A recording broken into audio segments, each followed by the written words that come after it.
this is the big scope of the system, and today we're going to focus on certain details. So why don't we go to that? Is that Okay, sure. Okay, well, I understand that there's a lot of challenges that exist within the industry, and I know that we're going to try to focus on those challenges and how Ramco is really addressing improvement of those, or providing, not improvement, but providing of good solutions for people in these challenging areas. Maybe you could summarize it up for us so we kind of understand the areas that we're going to be focusing on in this discussion today.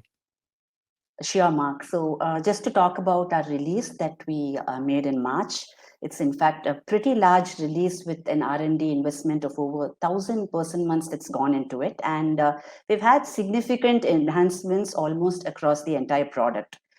Both from our understanding of the industry as well as working closely with our customers, we see that the challenging environment today is pushing literally everyone to adopt a digital transformation strategy to simply stay relevant and competitive. And that really is one of the key goals of our release. And we want to provide a comprehensive tool set to our customers to enable them in this digital transformation strategy. So what we've done is we focused on a few key drivers that we felt are most practical and sustainable in helping them achieve that particular objective.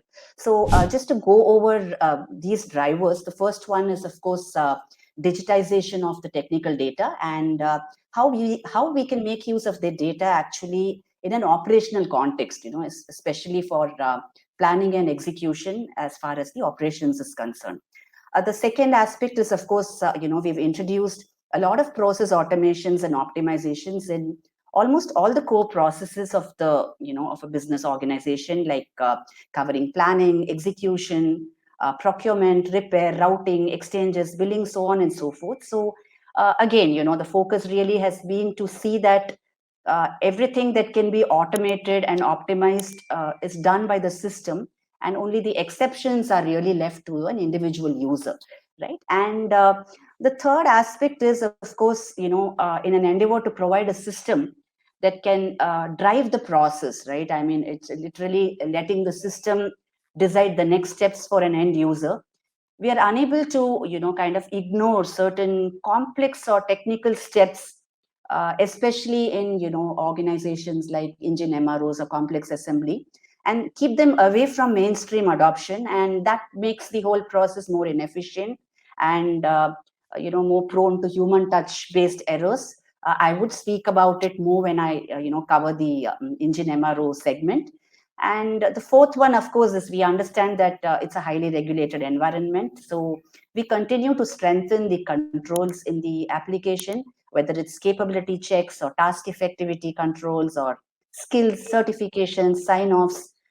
We've been continuously trying to enhance that aspect of our solution to stay in touch with the recent regulations. And not just that, we've also added a few, tech-aided enablers. Like we could think of things like facial recognitions for sign-off or geofencing-based validations, etc. So that's an area that we've also focused on in this release.